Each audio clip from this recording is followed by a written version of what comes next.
তোমার পরিবারের লোক, তোমার ঘরের লোক, তোমার কোম্পানির লোক কাদিয়ানি হয়ে যাচ্ছে। আর ঘোষিত কাদিয়ানি কোম্পানি তো আছেই।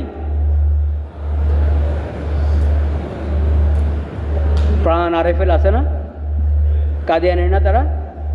তো তাদের তাদের আপনারা যারা মুসলমানদের দোকানে তাদের পণ্যের অভাব আছে। এটা কি একটু আপনাদের ইমানকে নাড়া দেয় না? একটু ইমানকে নাড়া দেওয়া উচিত না? কিভাবে আরএফএলের লোটা আপনার হাম্মামে থাকে, আপনার ওজুখানায় থাকে আরএফএলের লোটা, আপনার ওয়াশরুমে আরএফএলের লোটা থাকে কিভাবে? আপনার বাবুরা কোনো কিছু খাবে, বাস মজা খাবে, আর দোকান থেকে এনে দিচ্ছেন সব প্রাণের জিনিস।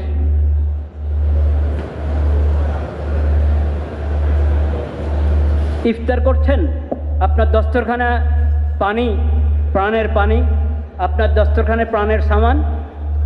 আপনি বলছেন আল্লাহুম্মা লাকা সুমতু আলা রিজকিকা আফতারতু, এই দোয়া পড়ছেন, আল্লাহ তোমার জন্য রোজা রেখেছি, তোমার নামে ইফতার করছি। তো আল্লাহর নামে ইফতার করছেন আল্লাহর দুশমনদের সামান দিয়ে। এই দোয়া আল্লাহর নবী আপনাকে শিখিয়েছেন, খাতামুন নবীন হযরত মুহাম্মদ মুস্তাফা সাল্লাল্লাহু আলাইহি সাল্লাম।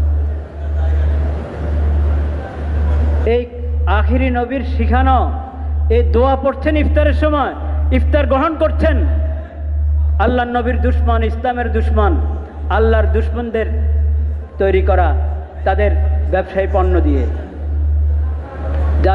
যাতে তাদের ব্যবসা মজবুত হয় আর মুসলমানদের ব্যবসা দুর্বল হয়। কোথায় আমাদের ঈমান?